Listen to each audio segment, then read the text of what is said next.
Good evening. I think that's everybody sat down now. I'd like to welcome you to this evening's meeting of the NHS Shropshire, Telford and Wrekin Clinical Commissioning Group's Future Fit Joint Committee meeting, a snappy title, you'll note.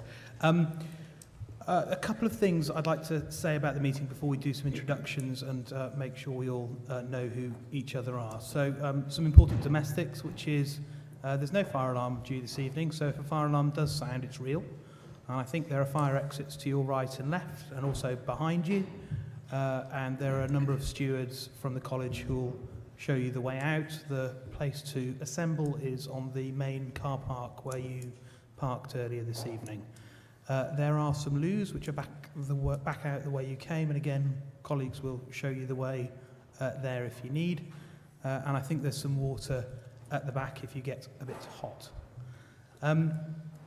This evening's meeting is not a public meeting, it's a meeting being held in public, and that's a really important distinction. So this is a meeting of the two CCGs coming together as a joint committee in public, and that's a decision that's been taken by them in the interests of transparency and openness.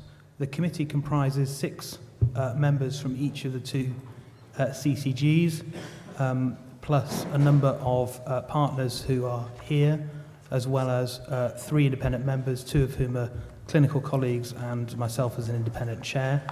It's just important to state that the 3 independent members are not employed by any of the organisations to whom this matter relates, nor are we being paid for being part of this evening's meeting. I'll just ask colleagues to do some introductions of themselves so you know who's here. I'd remind everybody that this evening's meeting is being web streamed, so there's a camera thing in the middle that's relaying all of this evening's proceedings. I know that the point was made about this meeting being held in one place rather than another. I believe the last meeting was held elsewhere, so this is an attempt to balance that and make it as accessible as possible. If I ask colleagues to just introduce themselves, and we'll say who we are and what we do. Alison Smith, Telford and Wrekin CCG, and minute taker for this evening.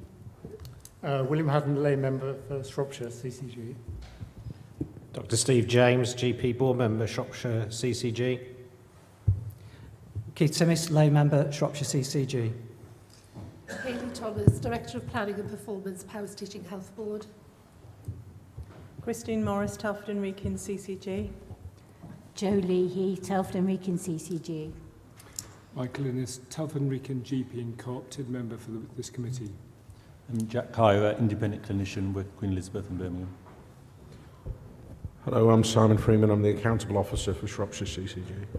Simon Brake, as I said, independent chair. David Evans, accountable officer for Telford and Wrekin CCG. Debbie Vogler, programme director for Future Fit. Tabitha Mandel, independent clinician. I'm a paediatrician from Nottingham.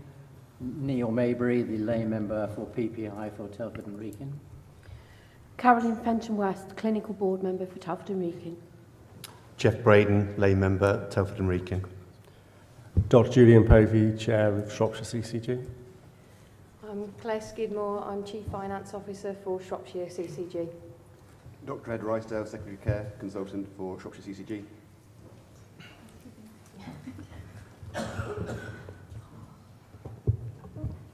Hayley Barton, Future Fit programme administrator and second minute taker. Thank you, everyone. I know we also have a number of observer colleagues. There are tables to the left and the right, and I'd also like to welcome you, as well as a number of other elected members and representatives of groups in the audience. So thank you for coming along.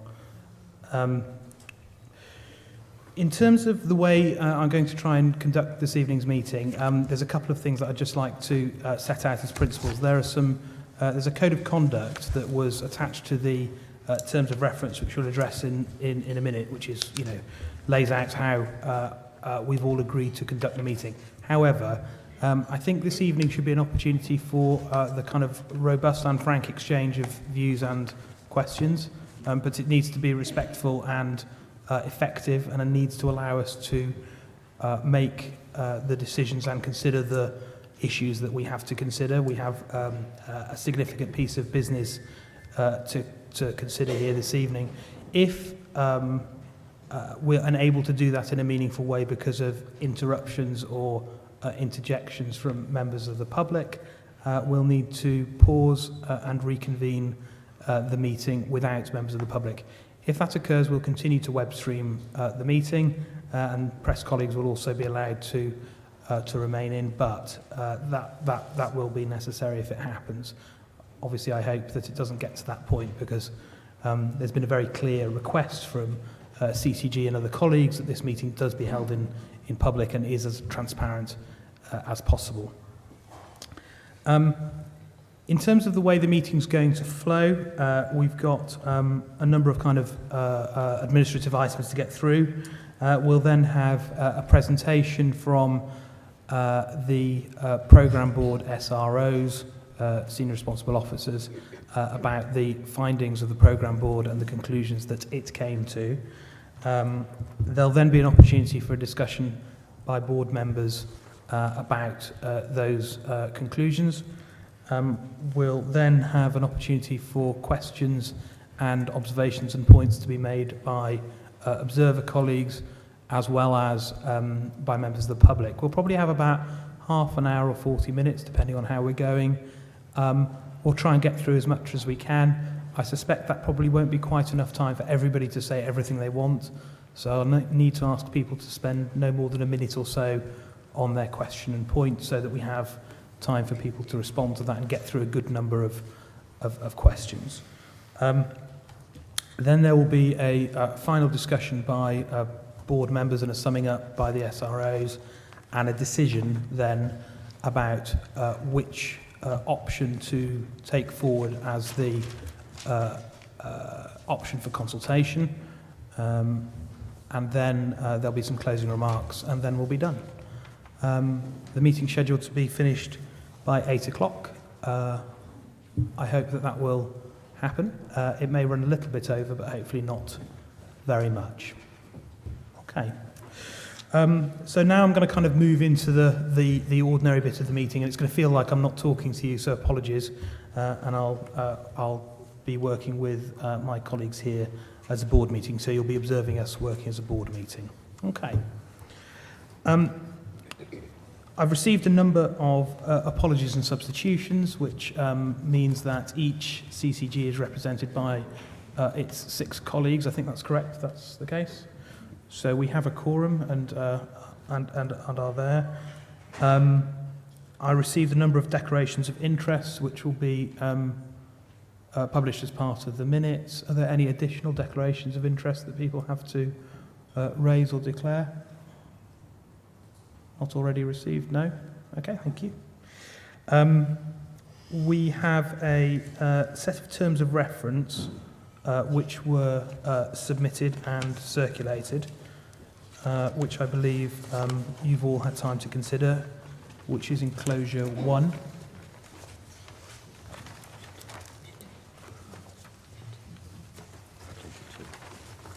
And then attached to that, there's also, enclosure 2, I beg your pardon. And then we have a code of conduct as well. So I'll take those 2 items together. Is there anything that anybody would like to say about them, or comments you'd like to make? Can I have an indication of those people who would like to support it? Anybody against? Any abstentions? Okay, thank you very much. That's unanimous. In terms of papers that people have for this evening, I believe that there should have been 3 significant bundles of papers. There were 3 large annexes that were circulated in advance. Has everybody received those, and they either have them electronically or in paper form? Yeah? Good. I believe they're also available on the website for members of the public to peruse should they wish. In addition, we received a request from Telford and Wrekin Council for the circulation of a range of papers and correspondence between themselves and the Future Fit Board. Now, I believe this request was made yesterday. That was shared with me, and it was requested that we allow the late submission of these papers to the Board. Having read them in detail and discussed with several colleagues, I understand that they comprise letters previously sent as well as some points raised. I believe that several members of this committee were present at the Future Fit Board meeting, the programme board, where the letter was read out. Therefore, although I believe that there's no new information within the letters, I think it's not unreasonable that they be included as a late addition to the papers. So those have been circulated to committee members just before this evening's meeting. I believe everybody's had a chance to read them and absorb them. So I suggest we take those as read and accept them as part of the bundle. And that should allow us to acknowledge the points that are already made within them and consider them as part of our deliberations. Everybody happy with that? Okay, anybody unhappy with that? No, good. Thank you very much. That takes us on to what we're here for this evening. There is only one agenda item for consideration this evening, which is the report from the Future Fit Programme Board meeting of the 31st of July 2017, from which there were 4 recommendations, which we'll consider at the end of the meeting.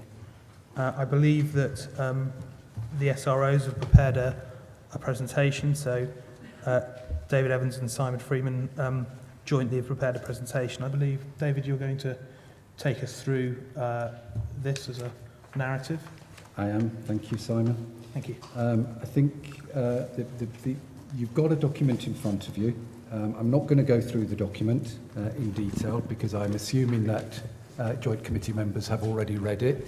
I would like just to state the aims, though, in terms of that document, which is to restate a summary of the evidence that was presented to the Future Fit Joint Committee back in December, to present to the members the summary findings of the independent review of the programme, which was carried out by KPMG, and also the integrated impact assessment for women and children's, that have both been commissioned and reported and considered by the programme board since that meeting last December, and to present to the members of the joint committee the recommendations of the programme board that it reached at its meeting on the 31st of July. I think it is worth noting at this point that the programme board last November made a series of recommendations, 4 recommendations in total, to the joint committee that was held in December.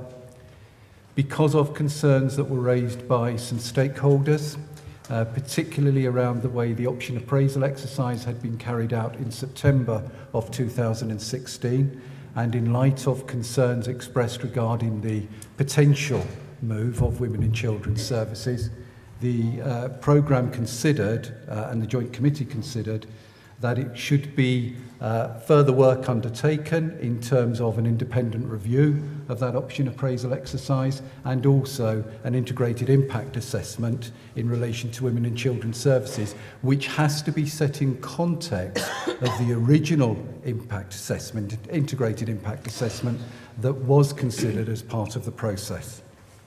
So that's the kind of history. I think it's also worth stating at this point that the recommendations that the programme board have made to the joint committee are a stage in the process, a significant stage, but a stage in the process nonetheless. The vote that the joint committee will make later on this evening is a vote to consider going out to public consultation with a preferred option. It is not a final decision on what will happen thereafter. There are other stages of the process to go through, including an NHS England assurance process, as well as going out to public consultation and considering the views of the public, and then considering an outline business case for the programme. So I think it's important that the joint committee members understand what they're being asked to do this evening is not to make a final decision. This is a stage in the process. So, in terms of where did we get to with the programme board. The programme board, when they met last week, looked at the integrated assessment for women and children's services, and they looked at the option appraisal review that was carried out by KPMG. What they were asked to consider was whether they made any material difference to the original recommendations that the programme board made in November of last year. In so doing, they looked at the independent review. Terms of reference were based upon the concerns that were raised by stakeholders. So the review itself and the intention of the review was to examine the option appraisal in light of the concerns that had been expressed and consider whether or not that option appraisal had made any fundamental errors in the way it conducted the exercise. So it looked at the review of the shortlisting process methodology, the review of the design of the evaluation for the shortlisted options, and the review and enactment of the evaluation for the shortlisted options. And it looked at that in the context of the NHS 4 key tests, which are always used as a framework for review when looking at reconfiguration of services. And those are strong public and patient engagement, a clear clinical evidence base, consistency with current and prospective need for patient choice, and support for the proposals from clinical commissioners. So that was the context in which the independent review was carried out. In conclusion, KPMG reached the conclusions that the shortlisting process met all of the 4 key tests as per NHS England guidance, and the process was deemed robust. The design of the evaluation was found to incorporate all of the 4 key tests set by NHS England, and the design is deemed robust. The conduct of the non-financial appraisal panel was largely in line with the process designed and agreed by the programme board, and the same applies to the financial analysis presented to the programme board. So in summary, what that is saying is that although there were some minor points that KPMG felt could have been done slightly differently, in general terms, the option appraisal exercises that was carried out, both in terms of financial and non-financial benefits, met the 4 key tests for NHS England and was deemed to be robust in process terms. There were some minor points that it came up with. One was around the clarity around funding availability and affordability and assurance around the proposed funding solution for the programme. One was around clarity around community models to address urgent and planned care. And one was around clarity around governance and conflict resolution, primarily around the reconstitution of a joint committee. And in taking that particular one on board, you will note that the joint committee this time has a different constitution in terms of its membership from the joint committee that met last December, including more independent members and including 2 independent clinical members. The CCGs were aware of those critical elements, and therefore we have, going through the process over the last few months, addressed those. In terms of the Women and Children's Integrated Impact Assessment, that was in line with NHS best practice, but it is read in context with the original Integrated Impact Assessment. So it is a subset of that original report and shouldn't be read in isolation from that.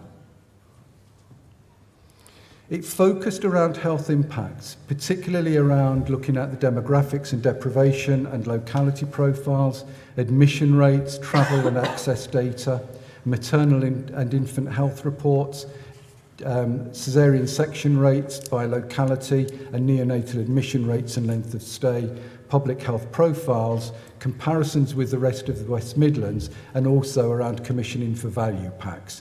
So it was a significant piece of work, particularly to look at the impact on these particular groups, and just to highlight how those groups sit within the overall catchment of the Shropshire, Telford and Wrekin and Powys populations that use Shrewsbury and Telford hospitals. The combined catchment population for the Trust is approaching 500,000, of which 223,000 are adult women and 104,000 are children. Of the 640,000 patient contacts in the Trust in 15-16, just under 49,000 were users of the Women and Children's Centre services. 7,600 used inpatient women's services and 4,600 used inpatient children's services. So it just puts it into context in terms of the overall levels of activity for the organisation as a whole. It's a significant proportion of activity, but it doesn't tell the complete story around the activity for the Trust. And what needs to be borne in mind, particularly around women and children's services, is that under any proposals to move those, that would not be a wholesale move of women and children's services. A significant proportion, indeed the majority of service, would stay being delivered locally, wherever that is. So things like paediatric outpatients, day surgery would be in the planned care centre, there would be facilities for a midwifery-led unit, antenatal, postnatal care, etc., would all be delivered locally. The Trust themselves estimate that approximately 80 to 85% of activity would be delivered locally, and perhaps 15% would have to move to be co-located with the emergency centre, wherever that is. The IIA concluded that there were positive health outcomes for all users of women and children's services, but clearly there were some sectors of the population where there would be longer travel distances and longer travel times, and those needed to be considered alongside the whole range of services that are within the overall proposals of Future Fit. And it is worth just reminding the committee what the overall proposals for Future Fit are, because much gets made around the potential move of emergency services and to a later degree the potential move of women and children's services. But of course Future Fit is much wider than that. It also includes a centralisation of what we would call planned care. So most day surgery, most short stay surgery would be located on one site, together with services like outpatients, together with services like an urgent care centre, together with physiotherapy, diagnostics, etc. What you would then see on the other site is emergency care in terms of blue light ambulance care, an urgent care centre, critical care and acute medicine, and surgery for those patients where it is complex and need to have access to critical care facilities. When it considered those two reports, the view of the programme board by a majority was that they did not impact on the original recommendations that the programme board made. Namely, that do nothing had to be included as an option, that option C2, which was the separation of the Women and Children's Centre from emergency care and critical care, was not clinically deliverable and therefore shouldn't be taken forward into public consultation, that both options C1 and B are deemed financially and clinically deliverable and therefore should form part of public consultation, and that option C1 is taken into that consultation process as the preferred option. That, in summary, is what the programme board considered and the recommendations that they are making to this joint committee this evening. Thank you. Are there any immediate questions of clarity from colleagues for David at all? No? Okay. I think I'm going to offer an opportunity to our two independent clinical colleagues to ask any questions or raise any points that they've got to begin with, if that would be helpful. Thank you. My main kind of impressions as coming in as an independent clinician is a couple of things. One, the main issue it is clinical outcomes and about quality of care. So reading the reports, and I do feel that the most important thing, the most important consideration is clinical outcomes in a context of an environment where there is a huge resource limitation, and that will continue, unfortunately. And also the workforce. As a clinician, I can give you my clinician's view. I think the workforce issues are so significant in so many hospitals, And this is a forward-looking view for 25 years. So that was my major theme of looking at this report.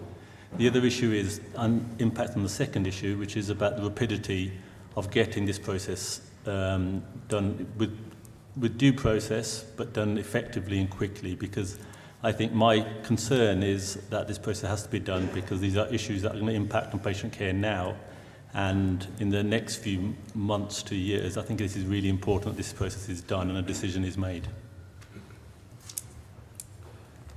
Okay, so I mean within the documentation, and I know also otherwise, there's been quite a lot of discussion around the sustainability of the kind of clinical mass rotas and so on split sites. And I think the point you're really drawing out there is around whether or not there's any, you're expressing a kind of clinical perspective around the risk around sustainability there. And not only sustainability, but what happens if this process is drawn out in terms of maintaining kind of safe clinical services on more than one site. Is that? Yes. Yeah. Okay. That's very helpful. Okay. Thank you. Tabitha. Yes, so I spent the weekend going through the 700 pages of information that was sent to me to make sure I'd fully read and digested it. And I think it's very clear this has been a very comprehensive and detailed process. I was particularly interested in reading the impact assessment and the follow-up impact assessment on the women's and children's side of things as a paediatrician. I think it's clear that the options being discussed have a clear clinical benefit, and ultimately this committee is about making a decision that is going to make the right clinical decision for the best care for the majority of people in the area. It's a difficult decision to make, but it feels that this has been done appropriately, that due process has been involved. And I would also just like to reiterate the issues around the staffing and the workforce. In our own area, there's huge problems with recruiting to paediatrics. This is not an issue around funding. This is not that there isn't enough money. There just physically aren't the people to do the jobs. And so we are going to have to look at how we deliver services that must be clinically safe, and these certainly look clinically safe options that are being put forward here. I feel that this is an appropriate process. Thank you. Okay, colleagues, questions or observations, points you'd like to make? Julian. I would like to thank David for giving us a summary there of the two documents.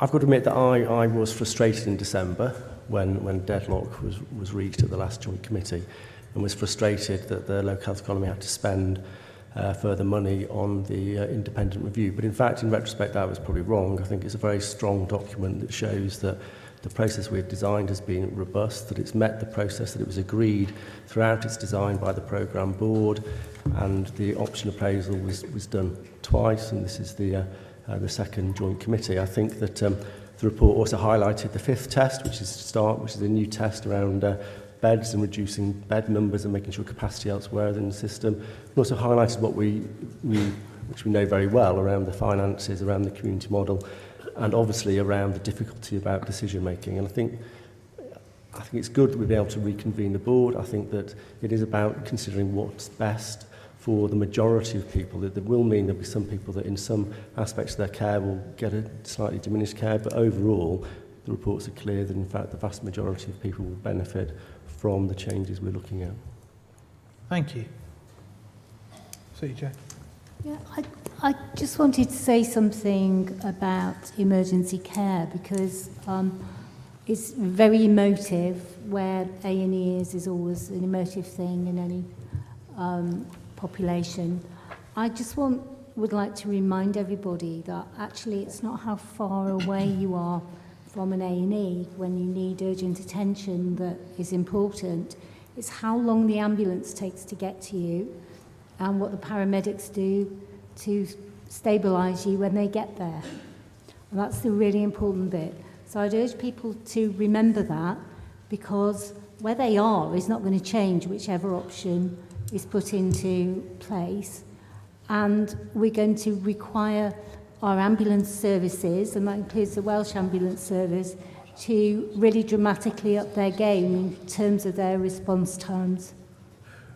Okay, I think that's a really important point. So just to understand that and unpack it a bit, so our two ambulance service providers here are West Midlands Ambulance Service and the Welsh Ambulance Service. That's right, isn't it?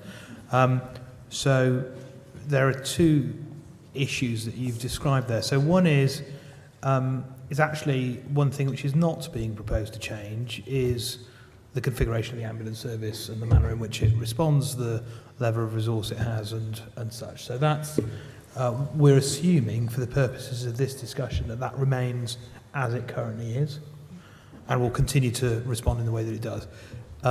Though you're adding to this that actually you would wish to see an improvement and an amelioration of the service provided and an improvement in service response times, and that's something obviously that sits with commissioners. I know West Midlands Ambulance Services commissioned by a CCG on behalf of the CCGs of the West Midlands.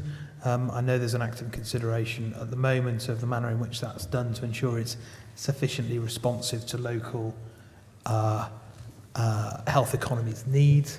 And it sounds like that's something, that's kind of a secondary piece of work that needs to fall out of today's meeting, both for the Welsh Ambulance Service and for West Midlands Ambulance Service. I guess there would be some changes in standard operating procedures and SOPs and so on, depending on what decision is finally taken, and that will need to be kind of figured into the wash. But I think the points that you make there are helpful. Thank you. Could I make a supplementary point on the urgent care issue, as well, emergency issue, which is that luckily the vast majority of people never go to hospital in an ambulance with a blue light flashing.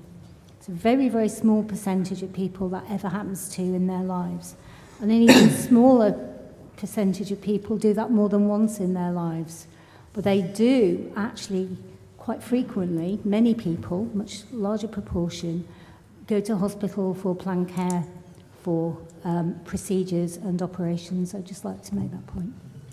Thank you. Hayley. Yes, I'd just like As if on cue, there we go. I'll pick up a couple of points really. I think obviously the work on the impact assessment of the potential changes to women and children's services has been informative, but I think the issue we've got as a committee is to decide really which takes precedent, and certainly from the point of view of the points just raised, travel times to access urgent and emergency care are important, and within the evidence base we've got expert clinical advice that states categorically that there will be worse outcomes, for example for the people of Powys, and one option B should the trauma unit move to Telford. And I think that from my perspective we have to look at all of the evidence. It's a bit of a it's a really important point that's just been raised about planned care, because from a Powys Teaching Health Board perspective there will be an adverse impact in terms of the move to planned care model for our population, but it is a balance of risk. And I think at the start the independent clinicians raised about the importance of looking at clinical outcomes and the evidence base, and we have to recognise there's a hierarchy in a way of issues that we have to consider in this decision. And that for us obviously is when people, the very few that do need that trauma, urgent emergency care access, we need to make sure that that's the best possible configuration that we can put in place for those individuals. Thank you. Thanks very much. Absolutely. Keith. Thank you. I think I'd like to first recognise the detailed work of a large number of clinicians and other health professionals in drawing up the clinical model. And I also personally took a note of the Clinical Senate comments about the clinical model and their support for it. I do agree with the point you raised, Dave, that's highlighted in the KPMG report, that there are some issues that still need to be resolved about finances. But personally, my view of this is I think there is sufficient evidence, and I agree with the programme board, that this is in a suitable state that we could go out to public consultation and resolve some of those issues as the process continues. Thank you. Edward. I'd like to comment, as a practising emergency medicine consultant, travel times are important. I work in Stoke. We cover a massive area from Bangor for major trauma all the way into Derbyshire. Travel times are important, but what's more important is having the right people in the emergency department to treat the patient when they get there. If you haven't got the right people in the right place, because you're spread too thinly across two sites, you can't provide adequate care. And therefore, travel times is less important than having the right clinicians in a central place to treat the right patients at the right time. Travel times are important, but they're not as important as having the clinicians there to treat them when they get into the emergency department. Okay, thank you. Dave? Just to put Edward's comment into context for the committee. I know a lot of the committee members probably already know this, but I think it's worth reiterating. We do currently have 2 A&E departments. It is not uncommon for one of those A&E departments out of hours, i.e. at night and weekends, to only have consultant cover by phone with no senior decision maker on site. And that's part of the issue here, that we're not able to attract workforce. It is a difficult specialty to recruit to, as is paediatrics. It's not particularly attractive working those kind of onerous rotas over 2 sites. It means that people aren't seeing senior decision makers now when they go to accident and emergency departments. Okay, thank you. Christine? Thank you. I mean, my point is about workforce too. I think, you know, as we move forward with this, whichever model goes forward, we're really going to have to do a lot of work around workforce. We're going to have to look at really different innovative solutions. We can't just rely on doing what we've always done to provide safe care for our patients. It's really important that that those things go forward in the right way to get the best outcomes for our patients. And I think that that's really important. It doesn't come through strongly enough in the documentation that we've got before us, but hopefully that's something that progresses as we go through the next steps. Thank you. Mike? Chair, if I may, I'd like to go back to the IAA for the maternity and women's and children's, particularly as thinking about myself as a GP covering South Telford with the deprived population. Sure. And one of the things that I'm sort of juggling with considering is the balance of risk and benefit for all these different options. The IAA for maternity particularly highlights the disadvantage to deprived populations, of which the majority land in Telford. And I suppose we've got the pleasure of having Tabitha here, which is really helpful. And I want you, having made a comment about the IAA and the outcome of that, or conclusions of that, I just wanted to have your view on what you thought about travel times for disadvantaged families and mitigations that might happen. We might think of accommodation on site and things like that, because I would imagine that's an issue for you as well. Yes, so the difficulty is whenever there's any reconfiguration of services, there will be some people who will be in a worse position than they currently are. The IIA does highlight the issues around the particular areas in Telford with the deprivation, but that overall population, the option C1 benefits the greater majority. I think one of the important things that's going to be, in terms of looking at how we mitigate this, if C1 is the preferred option going forward, is in terms of the services available in Telford. Now, my understanding is, as Dave was saying, there's still going to be outpatients, etc. The majority will be done on site. The majority of births that are low risk could be delivered in midwifery-led units without necessarily needing consultant on site, and perhaps we need to be looking at developing that. Certainly in a lot of areas, trying to increase the numbers of options for home births and things like that side of things. And the important thing is going to have to be something that's very carefully considered in the urgent care centre to look at how things are impacted for children and young people. I think one of the other important things to highlight in the report is that the average length of stay for children in hospital that are admitted is 1 day.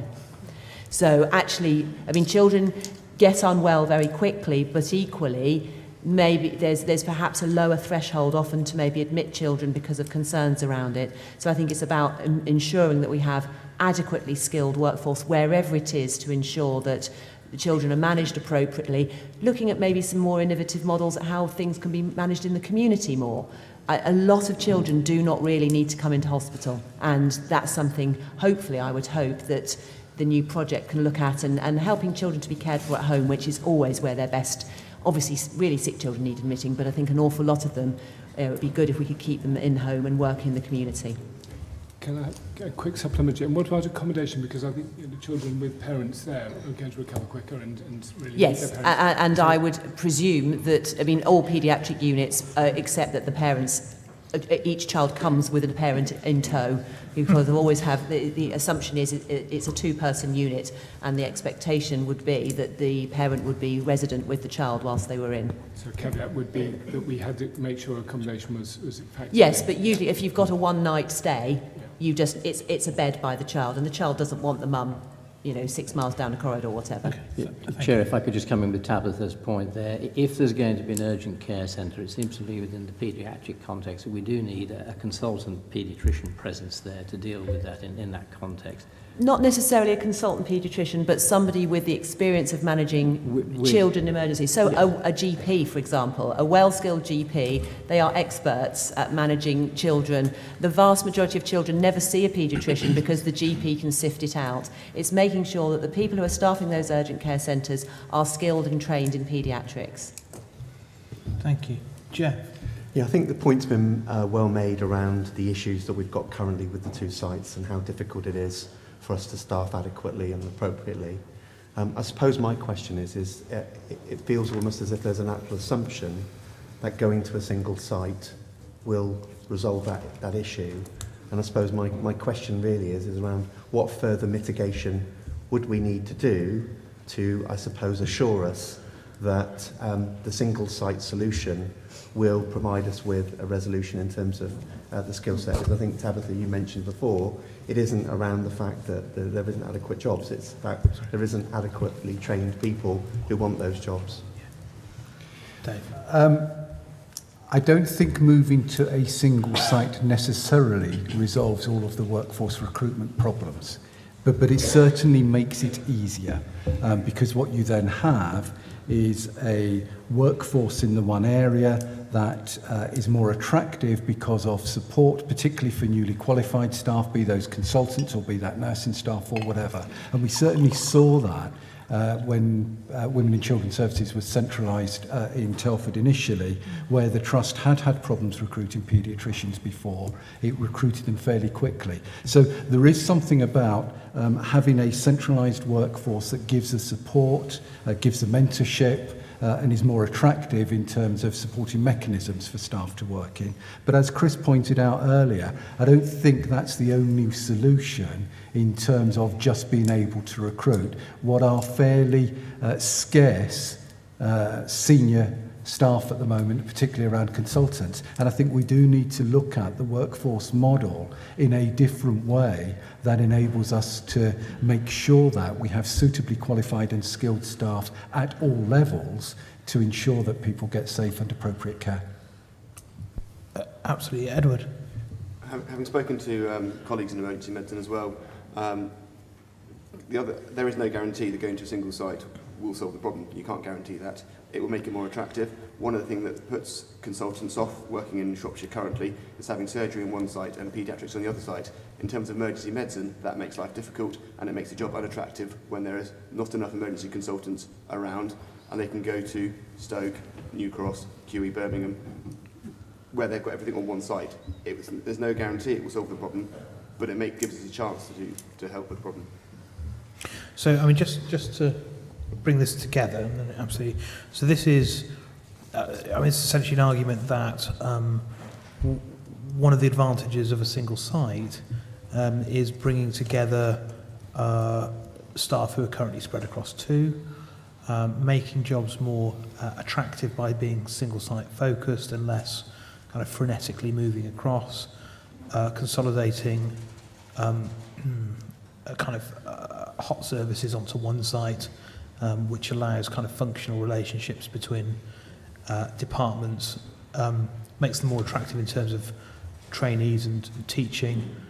I think, Tabitha, I was talking earlier, the current vacancies that are being run in training schemes are quite alarming, I think. Yes, in the last round of recruitment for paediatrics a few months ago, there were, and this was across the whole of the Midlands and the East of England, there were 90 vacancies and they only were able to recruit 60 people. So only two-thirds of paediatric jobs are currently being filled. So these are middle grade. This is specialist training. Yes, this is people who want to be paediatricians. This is the future of paediatrics. Okay, they're not coming through. So this is within the context of a kind of 25-year plan to try and make this sustainable. So this is quite a lot of people fishing in a small pond. Yep. Okay. I'd just like to kind of just pay the point about kind of being an advocate for the older, frail patient. The majority of admissions, acute admissions, are an older patient who is frail and who's vulnerable and may not have the advocate. So if you always compare, and I always feel if you compare the needs of an older patient compared with a paediatric patient, you're always going to get much more emotion with the paediatric. But the majority of admissions that I see are over 65, frail, elderly patients, and I think that really needs to be considered in all these discussions.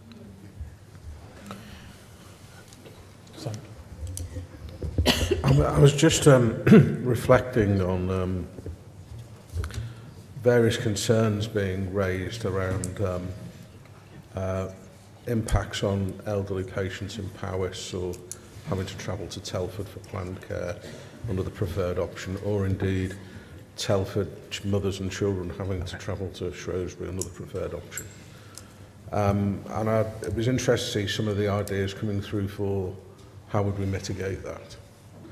And of course, I just remind the committee, and of course the members of the public here, that is the primary purpose of consultation, is for members of the public to raise concerns about options that have been identified and the issues that those options present and the solutions that might be available to meet some of those issues. That is the primary purpose of consultation. Okay. Yeah, and just following on from that, the importance of actually keeping those elderly people out of hospital wherever possible, so that while it's not part of Future Fit, the background of Future Fit is the work we're doing on neighbourhoods and out-of-hospital solutions across the patch, and then work that Powys are actually much further on with in terms of helping to deal with those medical problems out of hospital, so that we don't admit people and then watch them decompensate, end up being in hospital for far too long, and heaven forbid, reaching the end of life in hospital. Okay. Yep. Simon, then Hayley. Joe, as you know, that concern is one that's being expressed to me by a number of GPs across Shropshire, and is one of the key issues, whatever option is selected, for me as an accountable officer, is to convince the GPs of Shropshire that there is a viable community solution for frail elderly people. Hayley. Yeah, I wanted to come in on 2 points. The first one, which was around the mitigation around the impact of women and children, is that we must remind ourselves only a few years ago that actually we concentrated that service, and we have got a lot of experience of managing that, because at one point, not that long ago, the services were provided in Shrewsbury, and therefore there's a lot of learning around how we mitigated the impact for our population in that original move that we need to consider here. The second issue, which was building on the importance of focusing on the majority of the workload being older people and the need to have robust community sustainable services to support them. Again, we've done quite a lot of work within Powys, particularly as GP colleagues and the medical director in the audience, around the virtual ward and how we concentrate on the most frail in our communities to avoid their admission to hospital. We have found that we've had quite good impact on our admission rate for those categories of people that we've actually targeted. So again, I think it is important to look at the whole system of care. But ultimately, again, when those individuals need admission, I think it is important for us to bear in mind the points that you raised, which is about the majority of activity that we're dealing with in terms of the decision making that we need to consider around the future model of care. Thank you. Thank you, Karen. Chair. Thank you, Chair. If I can just highlight about what David said in the IIA about the elderly in travel times, as it's been stated, there's quite a high population of elderly in Powerth. And if you go with one particular option, then the elderly and their families are going to have a considerable amount of travelling if planned care goes to Telford. Thank you. Thanks. Any other comments that people would like to raise at the moment? Any questions? Okay. So if we just take a moment, I think that's probably given everybody from the Joint Committee opportunity to raise questions or concerns. Yeah? Anything else that anybody wants to... Sorry, I don't want to kind of lose the opportunity if there are questions. Edward. There's one other question just about the comment about the trauma unit and the positioning of the trauma unit. And there was some discussion on the paper that was tabled that there could be a trauma unit in Telford, although the Senate and the trauma network suggest Shrewsbury. Looking at the geography and looking at as part of the trauma network, what was said in the original impact assessment that the trauma unit should be based in Shrewsbury is clinically the most sensible place for it to be. I know there's a question saying, could it be in Telford? If it was to go to Telford, the clinical trauma network would have to look at it and would be reapplied to see if it would be accepted. I'm not saying it can't, but the advice given by the trauma network was that Shrewsbury, because of the geography of the place, would be the preferred place for it. I think that was it was raised in the question. That was my reading of it. Thank you. Jeff. Yeah, my point really is a number of times we've talked about the majority, and I think that was in the principles for the joint working. But I think we should also mention that we are going to consider the consequences for specific local populations and the needs of the minority and deprived groups. And I think it's worth going back to Dr. Innes's point before around the fact that 45,000 people in Telford and Wrekin are in that group versus 14,000 in Shrewsbury and 3,000 in Powys. So I think this isn't necessarily just around the options, but it's also making sure that we give due consideration to those groups to say whichever option we choose, we actually mitigate properly for those groups to make their experience the best that it can be. Thank you. Mike? Yeah, actually, that follows on very nicely. Thank you for setting it up, Jeff. That's my pleasure. I suppose my comment was about transport, and one of the things that is difficult for deprived populations is transport. And now, notwithstanding the fact that the vast majority of care will be provided at urgent care centres and local centres, there is going to be an increased amount of transport for planned care across to one site and for urgent care across the other side. So I suppose I'd want to flag the need for mitigation in terms of transport and making sure that there was transport available, however that was, but certainly to support particularly our deprived populations who can't manage it as easily, and therefore thinking about public transport or some provision of transport that was in the place of public transport would be very important. I get someone's point about this being the opportunity for public consultation, and I would want to make it very clear that when we consult on that particular point especially. Just a quick bit about transport. Working in Nottingham, we obviously have not got the distances between our two hospitals as between Telford and Shrewsbury, but we have had for getting on for 9 years now a free shuttle bus that is funded jointly with health and the two local authorities between the two hospitals that allows staff and patients. It runs from 7 in the morning till 8 at night. And that has that's worked extremely well. And there is now a £1 charge for members of the public. It's funded by car parking fees by the staff. The staff car parking fees pay for it. But so there are models that could be looked at which would help to mitigate some of these issues where there isn't an official public transport situation. That's a really helpful thought, actually. Okay. Any final? Yeah. My other point really is about this is a future fit programme, so I think this is planning for the next 25 years, and I think the expectation is, as a clinician at the front door, we return back to the elderly with no apology, but also more patients will have chronic conditions which can be managed as an outpatients. So I think those both considerations, we are not just planning for now, we are planning for the next 10, 25 years, And I think, therefore, there's an increase in elderly population throughout, and also more patients that will have chronic conditions that need to be managed on outpatients. Just a quick point about deprived populations. The greatest impact on deprived populations may not necessarily be where the hospital services are. I mean, public health will also impact, care, and the neighbourhood schemes that we're looking at and the out of hospital may well impact those populations more than others. So that's just something to consider in terms of mitigation. Thank you. Okay, colleagues, any final points you'd like to? Absolutely, Keith. Just one thing for us to remind ourselves, I accept all the points you're saying about mitigation. I think that is a vital component of the next stage of this work. But the impact assessment does say that under either option, it's expected to sustainably improve the effectiveness, safety and patient experience of clinical care. I think that's the prize that we're seeking to gain from this process. Thank you. Okay. If there's no further points, I think that's a really helpful point to have finished our discussion on, actually, is to remind us what we're trying to achieve here. So now we're going to move to an opportunity for colleagues from our observer tables, who I can just see beyond the edges of the tables. So I can only see the people at the far extended end. So if you or your colleagues want to say anything, it's best that those people nearest to the stage wave hard.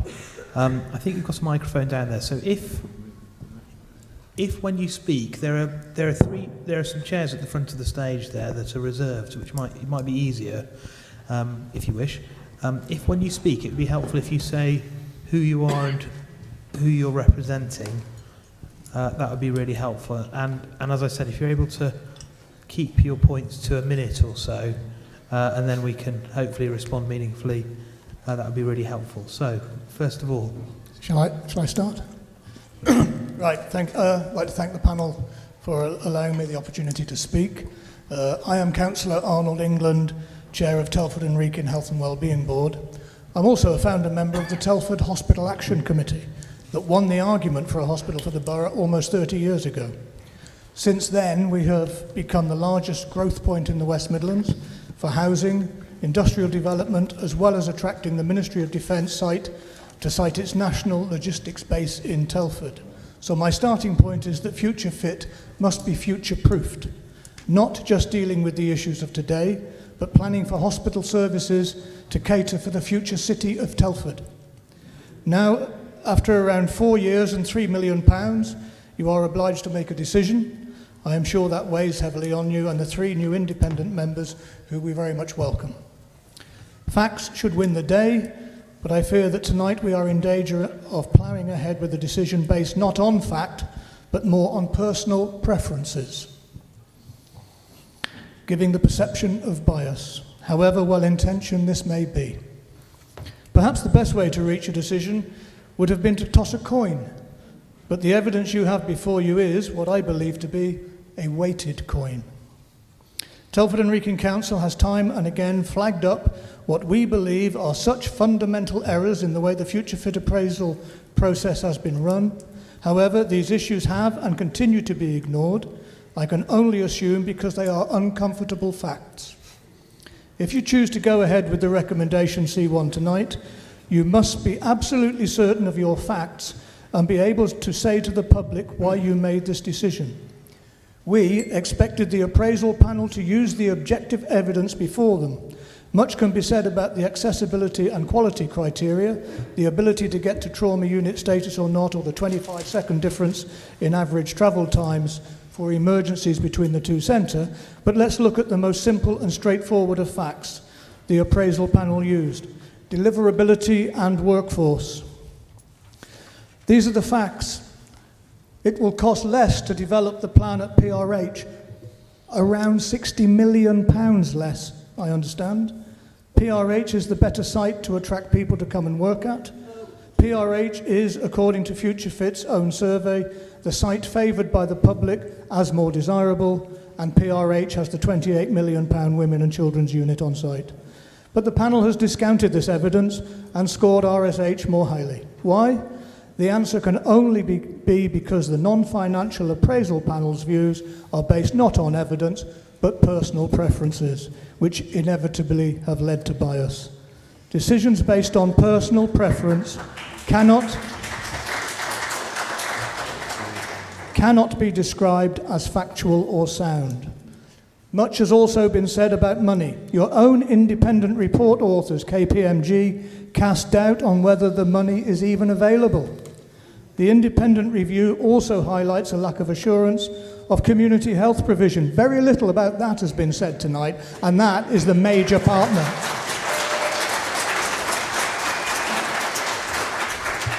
Without which no hospital configuration can work. We are clear that the financial and non-financial facts have not been given the equal weighting that Future Fit purports. The financial head has lost out, downplayed to the financial heart. Telford and Wrekin Council have shown that if you combine the results with equal weighting, the emergency centre and extant women's and children's unit at PRH would be the preferred option. KPMG have at no point questioned the detailed case Telford and Wrekin Council has made, including our financial analysis. Instead, they have said that only the Future Fit used a valid method. That does not sound like a ringing endorsement. So I ask that you look again at the evidence and the clear factual information before you.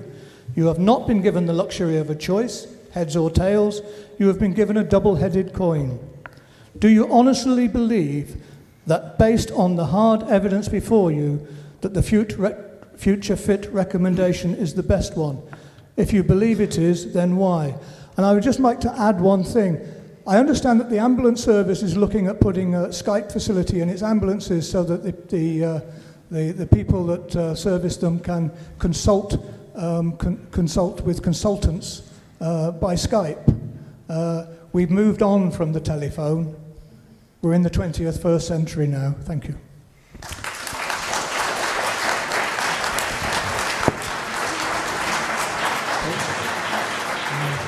Thank you, Councillor. Colleague there on the right. Hello. My name is Frances Hunt and I'm the Chair of Powys Community Health Council. Thank you very much for the opportunity to address the meeting. Powys Community Health Council is the statutory body established by Welsh Assembly Government to ensure that the views of patients in Wales are properly represented, and we do this through the power given to us in NHS Wales regulations. Generally, we believe that due process has been followed to date to enable the consultation phase to be triggered. We also consider that in the pre-consultation phase to date, there is evidence of ongoing engagement. However, there are some caveats. Once any consultation is triggered, we would continue to require ongoing evidence that due process is being followed correctly as required by those aforesaid regulations, resulting in strong, robust engagement and consultation with patients and people in Wales. Further, given the lengthy timescale to date, we require assurance and evidence that all publicity and communications reference the consultation and associated activities is fully inclusive, including proper reference to the Welsh language. Thank you. Thank you. Other colleagues?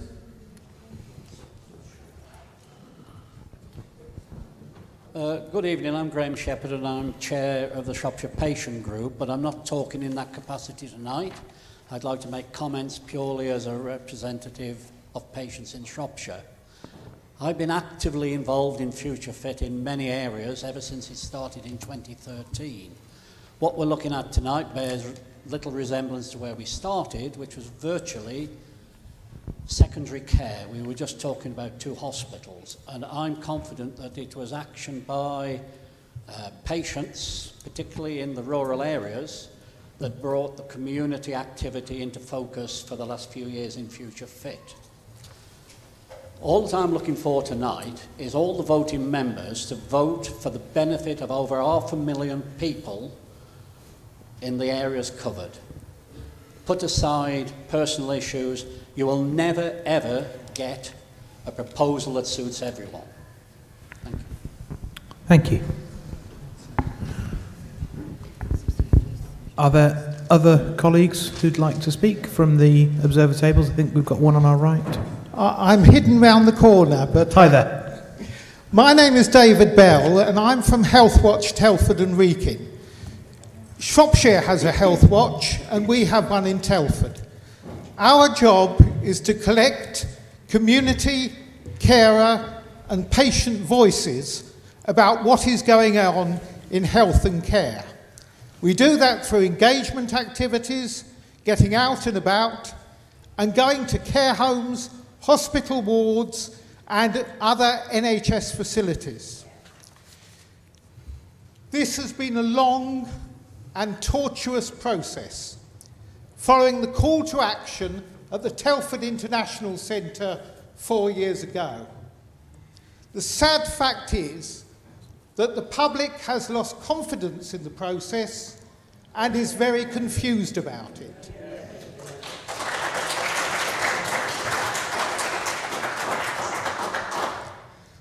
When we talk about medical terms like urgent care, emergency centres, this means nothing to the average man in the street. They understand what an A&E facility is. They do not have, and nor has it yet been properly explained, what the alternatives or potential benefits of those other services may be. I am sad that so much effort, so much money, so much energy is going into acute services. What we should be talking about is health prevention, healthy living, stopping people going into hospitals anyway. Now, Telford has particular issues that have been well voiced tonight. We have a growing, young, childbearing population. Yes, we have, as Shropshire has, a good segment of older people, of which I am one. But Telford also has considerable centres of deprivation. And there are real issues. Many fewer people in Telford own a car and can transport. And the bus services between Shropshire and Telford are not good, even if the shuttle bus works.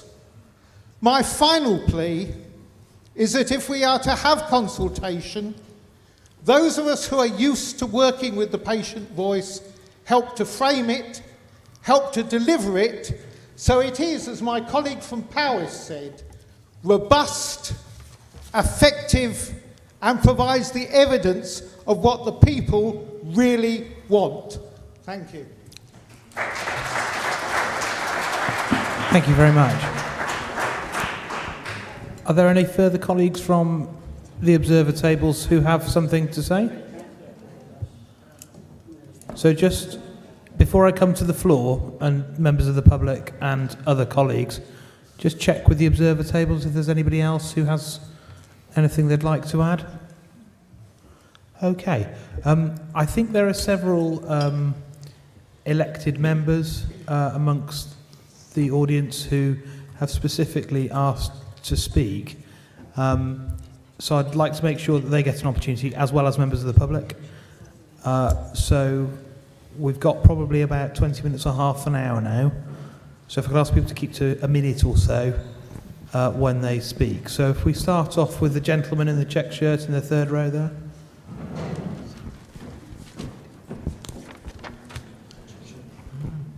Thank you, Julian Dean. I'm an elected member. I'm also speaking on behalf of Shropshire, Telford and Wrekin Defend the NHS. So, as I get it, the question facing you is it responsible to go into this process now, to go into consultation on the basis of your recommendations? As I understand, Future Fit back in 2013 was a plan Yes, it was a cuts plan, let's all admit that. It was part of a 22 billion reduction the government wanted, but it was a plan that included all sorts of options for community care. It included urgent care centres around the county. Since then, those have disappeared from the plan. Extra money for community spending has disappeared from the plan. Your member of your own committee told you that in March. We're now facing a crisis with Shropshire. We're facing crisis with the hospital, with the ambulance service. We're facing a cut in up to 45% in health visitors. In other words, all that extra stuff which went along with your original plan has fallen away. And then you've got 135 million reduced spending plans in the Sustainability and Transformation Programme going forward. So you've got, it just feels to me like, you're driving into Mordor and all the wheels have come off your vehicle. That all the extra bits that might have made this possible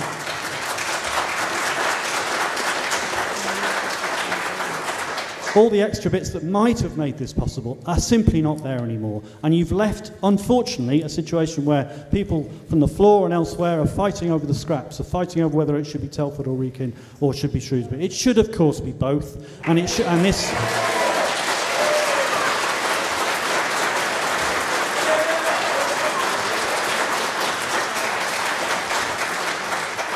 And your responsibility should be to stop this now, to turn around and say, actually, you know what, we need more money. We don't want to be...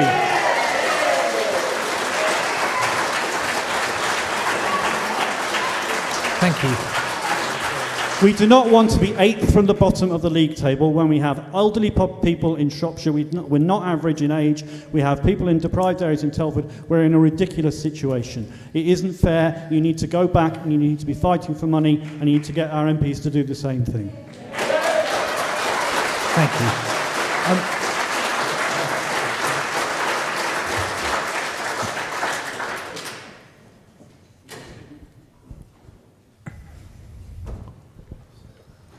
Jones, Clunbury Parish Council. I'd just like to say that where I am, down in rural Shropshire, right at the very edges, it's very difficult, actually, to understand where you're going with this. The rural urgent care centres were a fantastic idea, but they've just gone. The community hospital beds are being run down.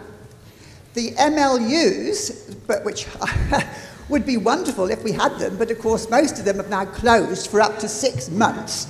And let's not forget that just recently, in a 6-week period, we had 2 babies born without even midwife supervision anyway.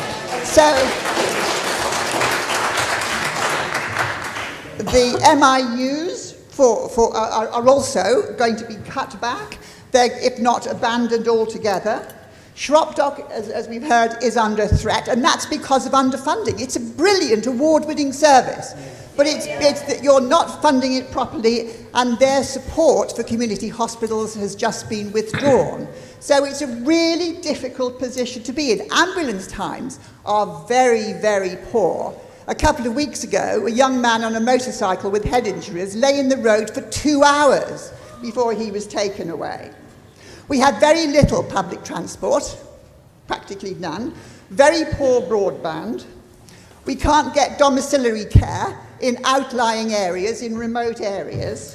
So how can you even contemplate cutting 30% of hospital services without adequate services in the community to protect us and look after us?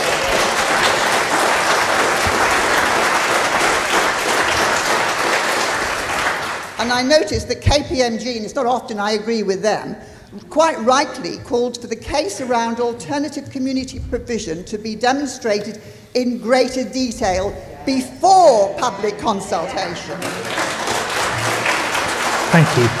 Because I'll tell you one thing, if you have a really meaningful public consultation and people understand what's going on, you may find yourself actually not liking what the decision the public actually say.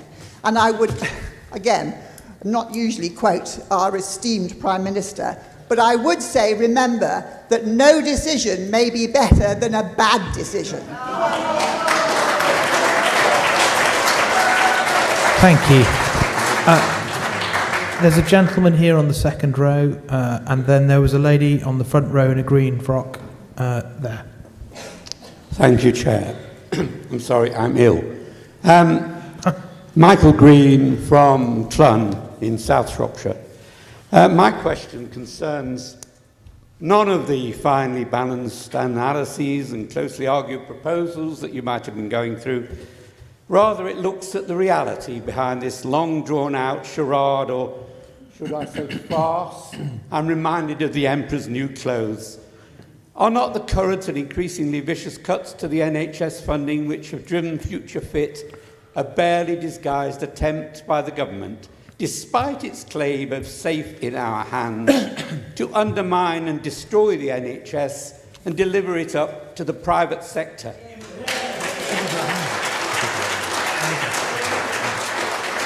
And doesn't you people sitting around those tables, doesn't your connivance with these cuts make you equally culpable? You general practitioners and medics, does it not make you party to the shameless and appalling attack on the nation's best institution, the NHS? Thank you. There's a lady in the green dress at the front, and then a lady in a black dress on the front at the right-hand side here, who also indicated earlier. Sorry, I'm taking a number of these as not as specific questions, but as broader points that you'd like us to consider. If I think that there's a detailed question within them, I'll direct it towards somebody from the committee. I beg your pardon. Thank you, committee. Hello to members of the public. My name's Tracy Thatcher. I'm from Telford, but I'd just like to say this. I feel that the general public are losing confidence in the managers of the NHS, because in this county we have had £135 million cut from our budgets. And as a member of the public, we are very concerned that just centralising the healthcare in either end of the county will just destroy our healthcare when members of the general public can't even get to see the doctor. You know, there's no support in the community if you take away either of the hospitals from either end of the county. And really, if you do any of these cuts, you have to make more provision within the county to balance out what we lose. And it isn't here at the moment. We haven't got it. It's been cut to the bone. Thank you very much. Thank you. Lady in the front row on the right. Sorry, we'll come back. Yeah, absolutely. Thank you. Hi, my name's Louise Hart. My question actually is aimed at, sorry, I couldn't remember your name, but the first speaker. You indicated that for the sake of patient care, we need to get on with this quickly.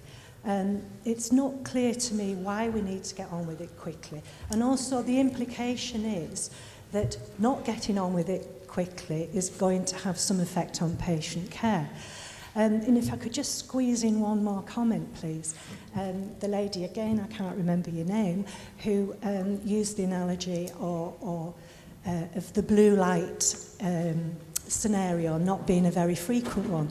Surely the point that you were making isn't valid. It's the blue light scenario is a life-threatening one. It's got nothing to do with numbers. It's actually, that's going to be the life-threatening scenario rather than the planned patient care. So I just wanted to make that point, really. Thank you. So I'll just give an opportunity for colleagues to answer that.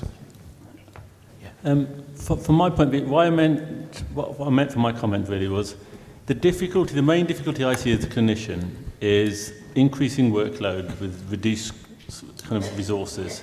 The difficulty, we did not have enough doctors. And the main issue when I came into this process, and I have no allegiance to Shropshire or Telford, is that we cannot fill rota. We cannot fill rota. And also the second issue is a lot of service now is done consultant-led. Now, you cannot be happy or comfortable with the service where the consultant is not leading that service, and this is the way the direction. So I agree with many of the sentiments. Coming in independently, I have no allegiance to anybody. From my point of view I think a decision needs to be made to purely, from my point of view, to fill a consultant-led rota. Otherwise, you cannot provide adequate, high-quality care if you do not provide consultants on that rota. And that was my kind of the basis and why I made that comment. Thank you. Left-hand side, fifth row back, gentleman in the suit. Thank you very much. I'm Richard Overton. I'm the Deputy Leader of Telford and Wrekin Council. I know the Joint Committee has a very difficult decision to make tonight. This process has taken nearly 3 years and cost a lot of money. Of course, I acknowledge there have been delays in the process, but can I reiterate that none of this has been caused by Telford and Wrekin Council, as some suggest. The preferred C1 option in the consultation could see Telford and Wrekin residents and those of the east of the county lose their 24/7 A&E provision and their fabulous £28 million Women's and Children's Centre. Telford and Wrekin has the county's greatest concentration of people, the highest proportion of women and children, and particularly those from deprived populations of black and minority ethnic origin. It is these people from this borough and East Shropshire who stand to lose out the most. The clinical arguments for siting this centre in Telford have not changed. The preferred option would see an increase of over 4,000 journeys for children to hospital every year, and also an increase of journey time for over 1,100 journeys for pregnant women to have their babies in an obstetric unit. On the other side of the coin, as stated earlier, by citing planned care in Telford, this would mean 25,000 people in rural Shropshire and Powys having to travel to Telford rather than their own local hospital. The mantra of treatment closer to home seems to be a soundbite, and no action or investment in community services at all. The committee are looking at supporting the most financially expensive option. Tonight, I guess you will push forward to go out to consultation. We in Telford and Wrekin will do all we can during the consultation to make sure that our residents and those of East Shropshire's views against the downgrade of our PRH are heard. We already have over 32,000 signatures on our PRH for Me campaign, and we will do all we can to increase this number against your preferred option C1.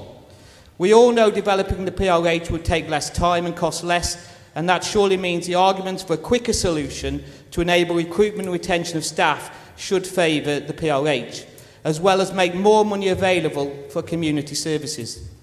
The clinical centre highlighted there were trade-offs to be made, and so my question to the committee is, will the committee risk making a decision it can least afford and which would disproportionately affect the most people? And if so, why? Thank you. There was the next question. I think there was a lady about 4 or 5 rows back on the right, on my right-hand side, who's got her hand up now, indicating. There, yes.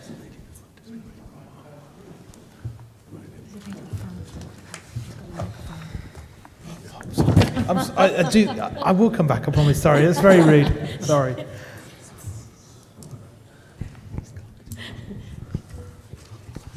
For the Trust and CCG and Future Fit to suggest that to the public that the only alternative to For the Trust, CCG and Future Fit to suggest to the public that the only alternative to closing an A&E is doing nothing seems to me to be disingenuous, ethically misleading, and methodologically suspect. I would like to know why Future Fit wasn't commissioned in the first place to begin the exercise by developing a sustainable model of transformed primary and community care in Shropshire, Telford and Wrekin, working with the rest of the healthcare system. Given this was not the case, where is the detailed evidence for suggesting any of the other preferred options will not place primary care and community care in Shropshire, Telford and Wrekin in total crisis? And before you answer this, I'd like you to consider the recent KPMG report that actually suggests that the viability of associated community services and the availability of capital funding for both secondary, primary and community care in the health economy was so, in my words, vague that the programme, in their words, might fail the National Health England's 5th test that you didn't mention, which basically asks how these things can be feasibly managed for the benefit of patients. So although people argue that due process was followed, I would argue if we wanted to consider the most effective patient-centred resolution to the problems in secondary healthcare in the hospital system, we need to look at primary care and community care first. Thank you. Whilst your microphone is brought to the lady in the front row that I've missed about 3 times, I think it's probably just worth rehearsing for a moment with everyone a couple of things. So the terms of reference of the overall Future Fit programme are not up for decision or debate this evening. I realise a number of people have comments on it. And the second is, of course, the purpose of this evening's meeting is for us to consider the recommendations of the Future Fit programme board rather than to reconsider in any significant depth original evidence or submissions. So I just need to kind of remind colleagues, it's completely fine to make whatever points you feel you need to make, but in terms of the decision making that the terms of reference have set out for this evening's meeting, that's what we'll be doing. Thank you. Is that? Yeah, that's on. I'm Dr. Karen Gully. I'm Medical Director in Powys, and I just wanted to pick up a little bit on the discussion around community services, because that's been a very strong theme. Obviously, in Powys, we have a real focus on that, and one of the questions earlier was what clinical buy-in or engagement we might have from our GPs, and I just wanted to say that where we have in Powys put particular focus on virtual wards, midwifery-led units, chronic disease management early, because we are remote and we need to do things closer to home. We have extraordinarily strong clinical buy-in, and actually it's one of our planks for ensuring that we can maintain recruitment and retention, because that is key for us.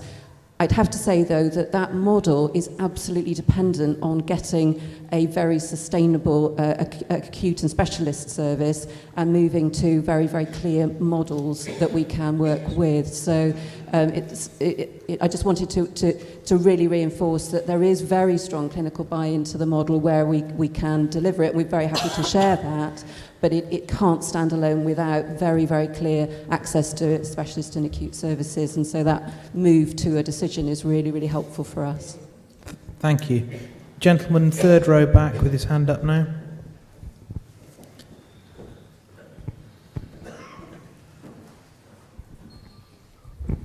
Thank you, Simon. It's fascinating listening to the gentleman next to you from Telford CCG admitting earlier that the proposed emergency centre won't solve the problem, but it will make things easier. I don't think people in the east of the county would appreciate that we're looking for an easier option. And by the admittance of the gentleman from Stoke that there is no guarantee that this will work, we've not been provided with any evidence that having the emergency centre will improve retention or recruitment at all. So maybe rather than redesigning, because being a clinician, certainly you rely on evidence rather than assumptions, and so far have been assumptions that the 700 page that you've read, the lady in the corner, you've not given us evidence already. If there will be one emergency centre, that won't necessarily mean that the 5 consultants will remain. So maybe it sounds to me that you probably need to look at your recruitment processes, redesign, and retention processes that you currently have, rather than actually proposing a change to the hospital. I do have one question, though, to the clinicians around here. What would you say to a gentleman or a lady, an elderly person involved in a serious car accident in, say, Albrighton or Shifnal in the east of the county, who needs a blue light service, really, that will have to wait for the ambulance to come all the way to them and then make a round trip over 20 miles to get to a hospital? What would you say to that? So I think I can probably deal with a bit of that myself. the point was made earlier, I can't recall who, by Joe perhaps, that the ambulance services aren't based at the hospital quite like that. They're hot-sited around the county and sit in a number of places. Now, they do, of course, go back and forth to the hospital, but they don't quite make the round trip like that. So I know West Midlands Ambulance Service work very hard to ensure they meet their response times, and it sounds like there's going to be pressure from CCG colleagues to make them a bit better than they currently are. But that continues independently of what decisions are made today. Now, there may be a resource implication for West Midlands Ambulance Service, and it's not an unreasonable point, and I guess there's a series of modelling assumptions that West Midlands Ambulance Service will make to support that, and doubtless they'll want some new crews. But I think the point you make is a really important one, that there should be an expectation that the response time should at least be as good as they currently are, but actually ideally would improve. The hospital is where the problem is for the blue light situation, that it has to go into the Shrewsbury hospital. So even though the actual response will be quick, maybe from the Princess Royal, but the actual scenario, severe as it is, to get from Shifnal or Wrekin into the Shrewsbury hospital, that seems I think Dave's going to add a bit to my point. So can I add to that? Because actually, you talked about someone who's had a serious injury in a car accident. If that person had serious chest injuries, for example, or a serious head injury, for example, there would be no change to what currently happens. That is, that person would probably go to Stoke for treatment. Because actually, major trauma to that type of degree has to go to a major trauma centre, and that is Stoke, or Birmingham in some cases. So for those types of cases now, patients would go to Stoke. Under these proposals, patients would still go to Stoke. Well, they either go by blue light ambulance, and that is currently the way they would currently go now, or they would go by air ambulance. Sorry. Sure. Mike. I suppose just to make another observation, currently the trauma unit is at Shrewsbury, so that if they currently have an accident that's that severe and they're not going elsewhere because of head injuries or serious chest injuries, they will be taken to Shrewsbury directly. They won't go to Princess Royal at the moment. So that's been operating for 4 years now, something like that at least. There's been one trauma unit for the whole of Shropshire. Thank you. Lady in the stripy top right at the back, waving her iPad.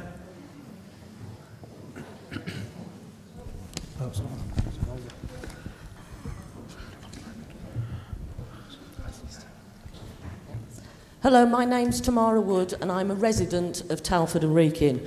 I might be a rarity tonight, but I actually understand and support in principle the creation of an emergency site and a planned care site. As a family, we've used emergency care under blue light 6 times in the last 5 years. So I think I have an appreciation of what goes on in these departments.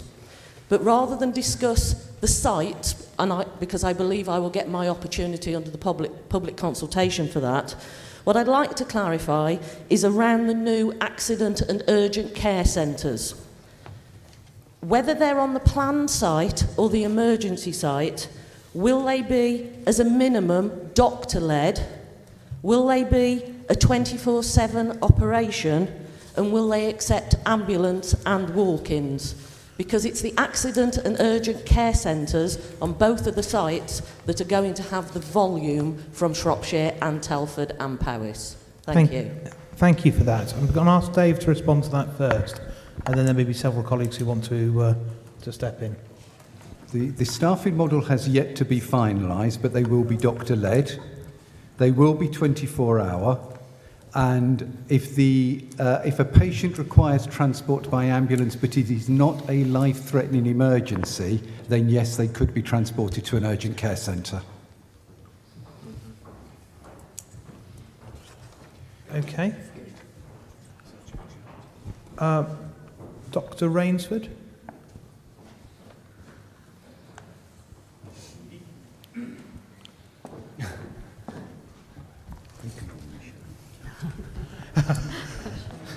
There's a bit of physical activity going on there, running from one end of the room to the other. Thank you. I think I'd just like to make a couple of points. Karen made some points on general behalf of the Health Board earlier. I think I'd just like to come from where I am. I'm a GP in North Powys. We refer the vast majority of our patients in to SATH, both as emergencies and also as shared care, planned care cases. Karen alluded to the fact that we've got a lot of work done in the community regarding virtual wards, admissions avoidance and chronic conditions management. The reason we've had to do that is because there has been a decrease in the sustainability of medical services all around us. We have problems to the west of us with Bronglice Hospital in Aberystwyth, where a lot of patients there, particularly maternity care patients, are actually ending up going down to Carmarthen. Now, I don't know if you know that area of Wales, but it's quite a significant drive and quite a difficult drive. The view, and we actually had a GP cluster meeting this afternoon, being very parochial about it, the views of the GPs in North Powys is that the C1 option would be preferable to us, such that maternity care would be transferred to the RSH, and that would be the site of the critical care unit as well. Our patients have a long way to travel. To have the services moved away, particularly maternity, which, as I say, is moving away from our local, the DGH in Bronglice, would be quite detrimental to patients at Powys. Thank you. Thank you. Lady at the back there in blue-ish. Sorry, I'm not great on colours. That's all right. I don't mind. Thank you. My name's Councillor Joy Jones from Newtown. So I'm here to represent some of my residents in Powys. I've been involved in this since Call for Action. So for many years I've been going back and forth to meetings. And I know how far it is to travel and how long it's taken to be able to just come to the meetings. Never mind I have to actually go to hospital for appointments. I've also been involved in going into the hospital on blue lights and actually going into the emergency in both Shrewsbury and Telford on blue lights with my children. And it's a frightening decision. For us, it's a long journey. It's not just 10 minutes, 10 miles. It's many miles, and it's dependent on the time, depends on the actual traffic and the conditions of the road. So it actually is quite detrimental to us where this is now based, because it really does have an effect on our health. Obviously, we would agree there should be an A&E in both hospitals, but this obviously at the moment doesn't.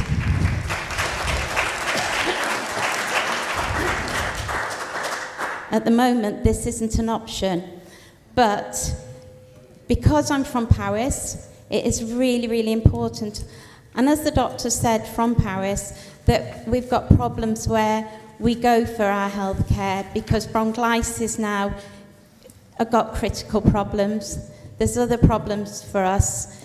We really need to be able to get our services easy and within reasonable time and being able to get to Shrewsbury.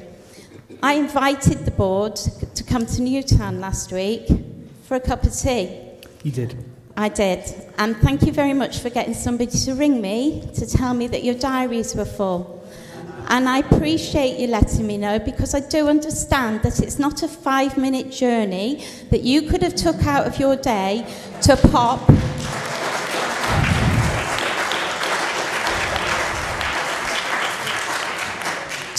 and have a cup of coffee with me.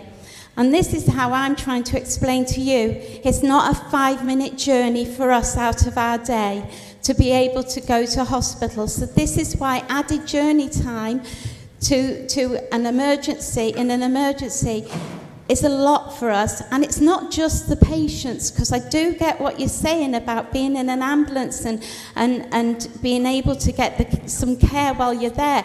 But it's actually, what about the families that have to travel, the families that have to go the extra distance to get to their loved ones who may be in a very critical situation and actually may be dying. So I would ask you please to consider this tonight very, very hard, because it really does matter to the people of Powys where this is actually going to be allocated. And I would like to ask a question, because you have got on here that we can ask a question. Indeed. I would like to ask the board, have you all visited Newtown? Have you been there? Because I just would like to know that you know the kind of roads we have to travel. And I did ask you to come by public transport, because as somebody else pointed out, public transport's not very easy from Telford. Well, can I assure you, from Mid Wales, it is dire. So, Thank you very much. if you could answer my question, I'd appreciate it. Thank you. Thank you. Now, just before we take our next question, we've probably only got 3 or 4 minutes left for questions from the floor, and then we're going to move into the next part of our meeting. So you'll understand that I'm just going to arbitrarily choose a couple of people to speak. So next, there's a lady there next to the microphone. Thank you for that. I'm an elected councillor for South Shropshire, Clibby Mortimer, so we border onto Worcestershire as well, so I understand the border problems that we have. I've listened to everybody today, and I agree with quite a lot of it, not all of it, but I certainly agree with some of it. But nobody has made an alternative suggestion to what is before the board at the moment. We have to be guided by the clinicians. Why wouldn't we? I wouldn't take my car to a garage that hadn't got any trained mechanics. And I certainly expect the trained clinical commissioners to actually advise me as to what treatment I may want. South Shropshire, together with Powys, also has deprivation. Telford and Wrekin isn't the only place that's got deprived areas. We have deprived areas, although they are surrounded by green fields. Nevertheless, they are deprived. So what amazes me most is that you don't trust the public to have this consultation. You don't seem to trust the general public. And I ask why. I'm urging you, as the board, please make a decision to go out to public consultation so that we can find what the real public think. Thank you. Thank you. Gentleman with the beard halfway down on the right-hand side.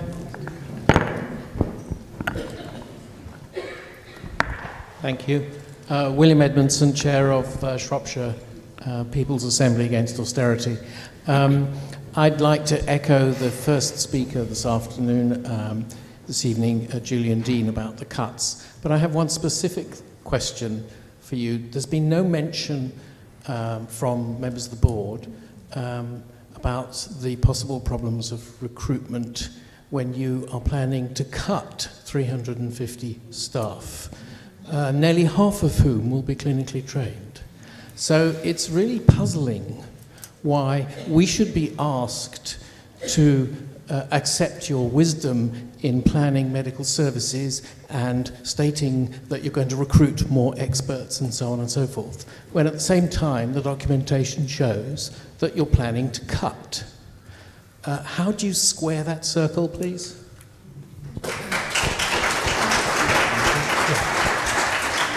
I think Simon's going to give you a response to that. So I don't think there's any plan to cut 350 staff. There is a plan to cut 350 posts. And there are many, many more than 350 posts, which are... You've asked me a question, let me answer it. There are many more than 350 posts currently unfilled or filled by premium cost staff. And so it would save an immense amount of money. Okay, thank you, Simon. Okay, so we've time for one last question. Lady, one row from the back there. Thank you. My name is Dr. Julia Buckley, and I'm a councillor from Bridge North. It's another small town on the other side of the county. I'm not going to say that it's unfair and fight against other elected councillors, because I think it's disingenuous that we should fight against each other to have a hospital. To have a hospital near to where you live. Because actually, who here could say that a life in one town is worth any more than a life in another?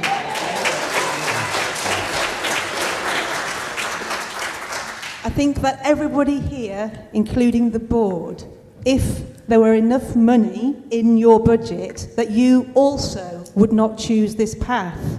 And so I think your starting point when you consult with the public must also be to ask the question about retaining both A&Es but under a different structure.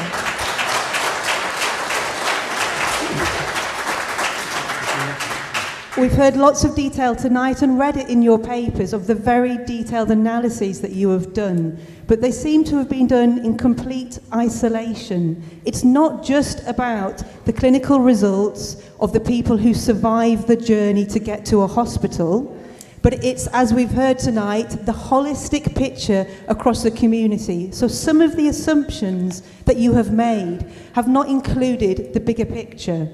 We've not heard about those gaps in the community with the health visitors, but I heard a chap tonight say that 85% of women and children's services would be delivered locally, including through the maternity midwife-led units. We know they have been temporarily closed, and you all know, because it's the same board, you all know that that's a parallel review that will decide in the next few months whether that should close. So it's actually disingenuous to tell us in this review that you rely upon the outreach through those units when you separately will be asked whether you should keep them closed in the future. We need to have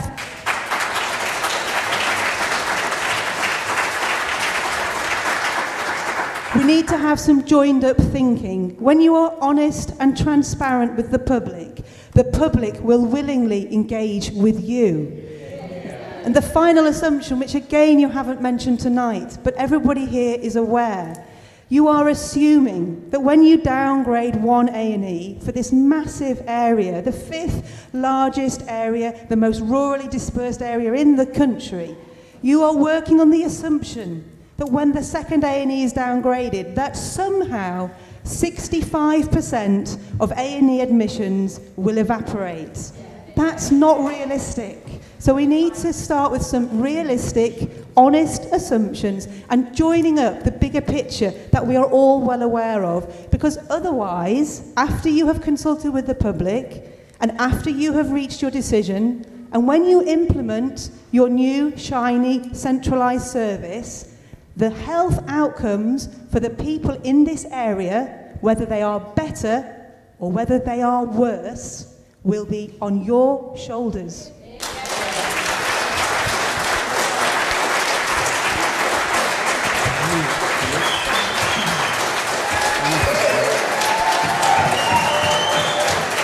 Thank you.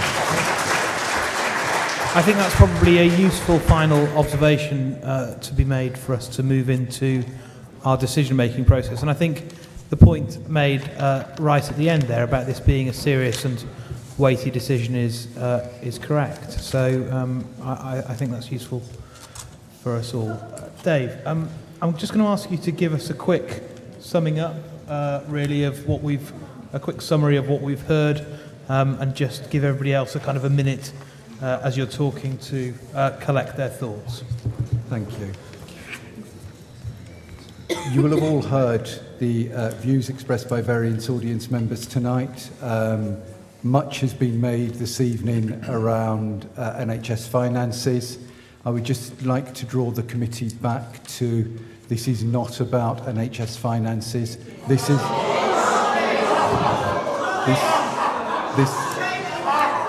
This process always started as delivering clinically sustainable care for the population served by Shrewsbury and Telford hospitals. The clinical model was developed by clinicians across primary, community, mental health and acute care. Concerns were expressed around the process that was followed. We commissioned a report to look into that. That report has concluded that the process that was followed was robust. There were concerns expressed around the potential move of women and children's services.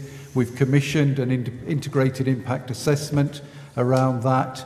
When it's read in conjunction with the original integrated impact assessment across the whole range of the population that would be served by the hospital, the conclusion overall is that for most people, there would be a benefit, whilst recognising, of course, that for some parts of the population there would be a disadvantage. However, I would remind the committee that one of the founding principles was to try and make a decision based on the greatest good for the majority.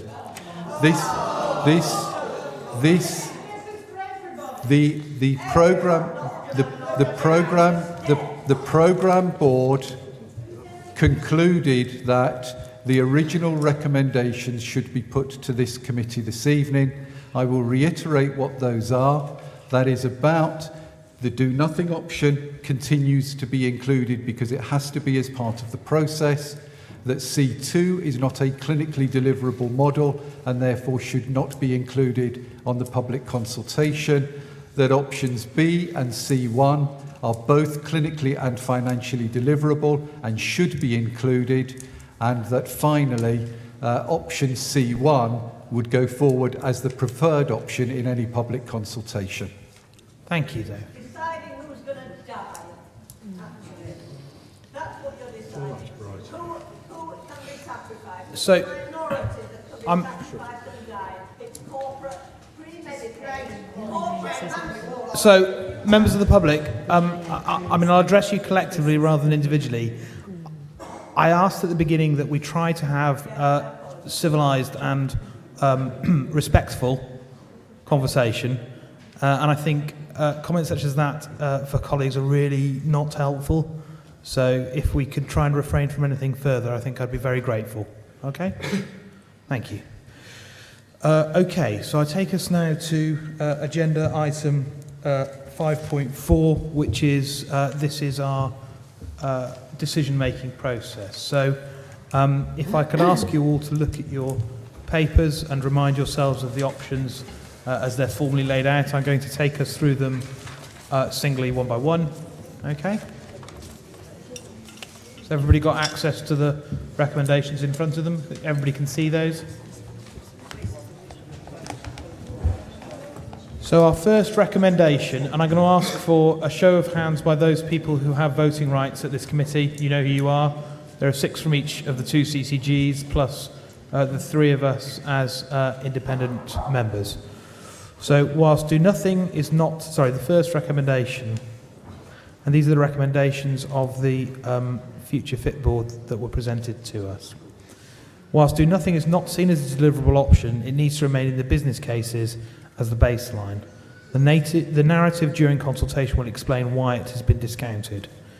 Is everyone content for that to remain as recommendation 1? Everybody willing to support that? Show of hands. Anybody, not willing to support it? Anybody who would like to abstain? So that's unanimous. Thank you.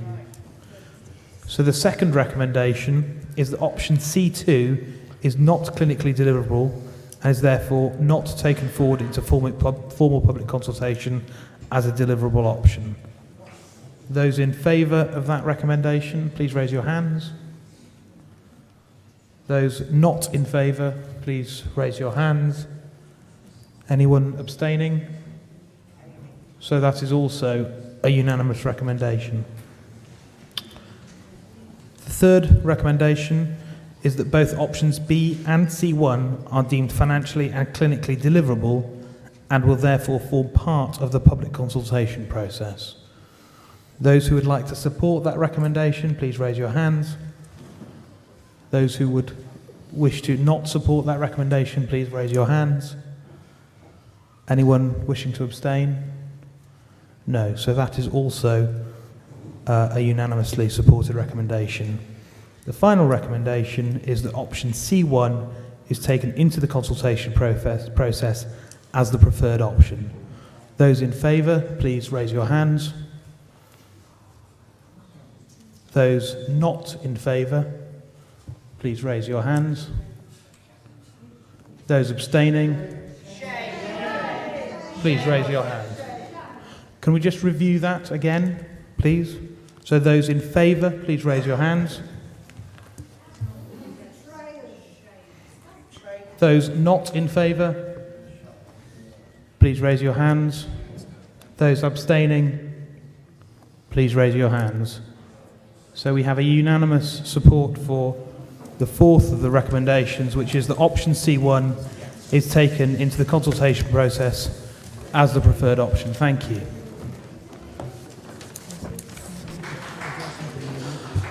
Finally, before we finish the meeting, the chairs of each of the two CCGs have asked that they be able to make a comment to the meeting, and I think that would be appropriate and helpful. So before I close the meeting, which of you would like to speak first? Jo. Okay. I'd just like to say how pleased I am that we've all agreed to go ahead with consultation. I want to remind everyone that having a preferred option for consultation is not predetermination, and I would like, especially as the Chair of Telford and Wrekin CCG, to remind our population in Telford to respond to the consultation loudly and clearly, please. I'd just like to say as well that it's important to us, whichever of the options B or C1 eventually becomes real, that the mitigation for those populations which are actually disadvantaged by the conclusion are properly put into place, and that we take account of all the recommendations in the IIA for women and children and the KPMG report, specifically that there are extra things that we would want, and that is that both CCGs are fully involved in the development of the financial business case, fully involved, that I hear what Tabitha says, but actually we would want some consultant paediatric cover 24/7 for the urgent care on the planned care site, and that we also mitigate the effects on travel and accommodation fully for women and children using the services especially, but also for older people using planned care. And as I said previously, the ambulance services, we're going to have to think very carefully about those and how we also balance what's happening with the ambulance services with planned care and also emergency care. And I'd just like to say, I'd like to echo what my colleague Chris said about the workforce. We're going to have to be really innovative with workforce. And finally, I will finish, I would like to thank Debbie for all the hard work she's put into this. She's about to retire next month, and she's done a fantastic job, and we've driven her crazy since early in 2016. And thank you so much, Debbie, and good luck. Thank you. Julian. I'd like to thank Jo for those words. I think she's phrased and said a lot of what I was going to say. I'd like to thank yourself for chairing it and for all the members of the panel. And I'd like to thank Debbie also for her hard work. I mean, I think it's been a long journey. It's still a long journey. It was a difficult decision today. We're at the end of one chapter. We need to move forward into the next chapter. This is not a final decision. It's a decision to go out to consultation with the preferred PAN. Someone in the public said the public had lost confidence and were confused. That's because we haven't had the opportunity to go out and speak to the wider population. We will now. It's now an opportunity to hear the public views, not just the vocal interest groups, but to hear everyone's group views. And we need to listen and review the decision, and then we can come back after the consultation, drive forward this process. So thank you very much. Thank you, Julian. It just remains for me to thank the Joint Committee members for a good meeting, for being so frank and direct, to members of the public for having attended, as well as partners and colleagues, and to wish you all a safe journey home. Thank you.